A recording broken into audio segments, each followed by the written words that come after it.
The next step in creating the budget is the cost budgeting. This includes cost of goods sold or COGS, and this can be calculated from the margin percentage from the previous step. But there is something else that we need to add at this step. Any stock loss provision expected for next year will be added to the COGS amount, and so it will reduce the margin. For example, if the targeted shrinkage is X% and this X% translated into an X amount at cost value, this amount will be added to COGS.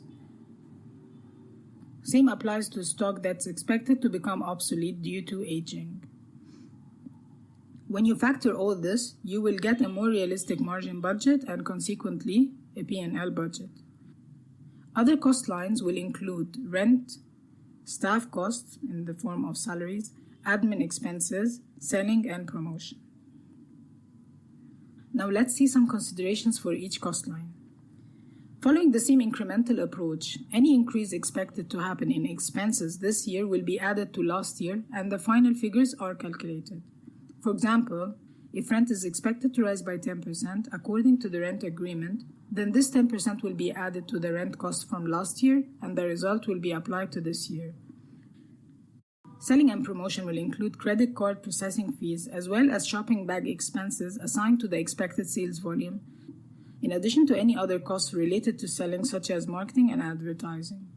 For example, if you usually pay 2% card processing fees and 60% of your sales are paid by card, then you will multiply this 2% by 60% of total budgeted sales and include this amount in the selling expenses.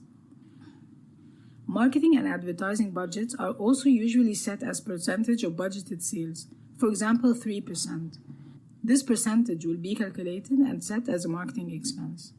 One thing to consider here is also specific events that were not there last year. For example, if a new store is opening, then the opening event will have a certain marketing cost.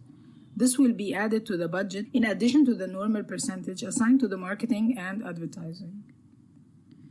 Salaries also follow the normal process of growth assignment to reflect inflation. Unless the budget review leads to a decrease in headcount, in this case the new headcount is set and the respective salaries of the existing employees, including all the related expenses such as bonuses, tickets, and other benefits are included in this cost line.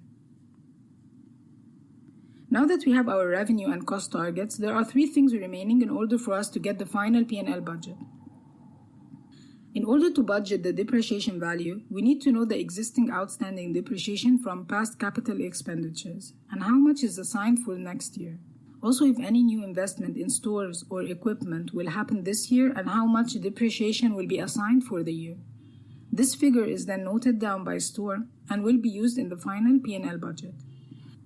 For example, if we have just opened a new store and it cost us $100,000 to build and our depreciation norm is set at 4 years, then this year, $25,000 will be stated in the P&L as depreciation for the store, in addition to any other remaining depreciation.